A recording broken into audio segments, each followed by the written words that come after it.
What's up, everybody? This is JK from the Baseball Rebellion, here to give you a quick, hopefully around 2 minute breakdown of recently acquired Matt Olson to the Atlanta Braves. Big trade or big acquisition, through 2029, lots of money, all that.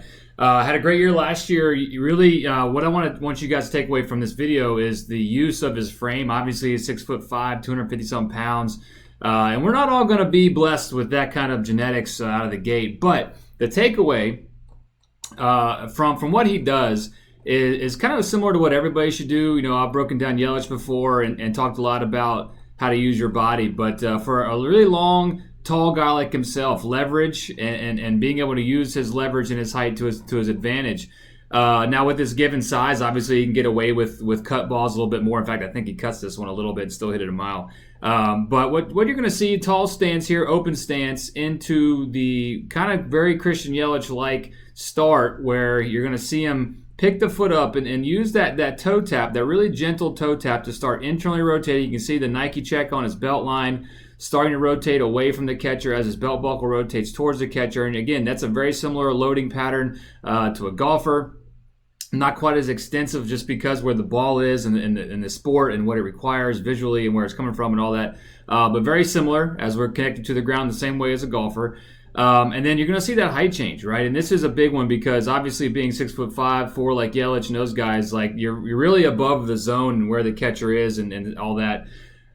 So getting down there early, right, and starting this process and really seeing that height change, as you can kind of see the World Series champs banners up there, below his forehead at this point. And then as he internally rotates, all this is happening simultaneously, getting into that lower posture, bending over at the waist, and then really getting down the box. I mean, you can see where his back foot is clearly on that line, and at his height versus the pitches and the speed that he's seeing day in, day out, using the length of that box, very important for him to create that stretch, create that leverage, all right, through his load and stride, getting to here where you see the posture change, right? You see the bent over angle from his hip to his knee, just like when you deadlift, things like that nature. You can see the hand lift, right? So you can see as he's moving forward, his hands are reaching back away, trying to hold on to that back foot plane. So his hands are trying to stay over that back foot or somewhere in that position where maybe he thinks they need to be, and getting to that position where his foot lands, still relatively closed off in the lower half. Obviously, the front half, you can see the shoulder, bat still up, and that ball is right there. So understanding that while, yes, the ball is going to travel more, if we can generate more stretch, generate more loading patterns that allow our body to stretch and get down in these positions,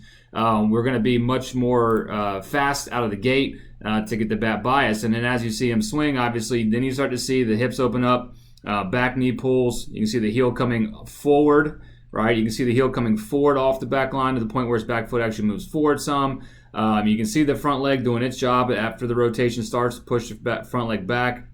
Those two things working as a team to help propel us into the turn. And then you can see the head turning back at impact right here, low pitch. He really obviously stays tilted well. You can see that perpendicular barrel spine angle there, which we know we measure a lot to kind of see where we're at as far as the bat path. But really just wanted you guys to get a sense, for what makes him, who he is. Obviously he's big, but to be big is not everything, especially at his level. It helps, but Altuve uses leverage. Dustin Pedroia, when he played, used leverage really well. So you're going to see that again, that move forward, crouching down, getting lower, getting down there with the umpire and the catcher, getting into that position where, number one, he's loaded rotationally, stretched out, obviously, for speed, but also posturally put himself in position to keep his head back, see behind the ball as it comes down, and then really doing a good job of keeping it down there through impact. I mean, you can see how much he stays over here in that side bend through impact and way past it, his hands finishing high and coming up through the ball. So just a quick breakdown of what makes the hot guy in Atlanta now who he is. So I appreciate you guys watching. Thank you so much. Please reach out if you have questions, and look forward to see you guys again.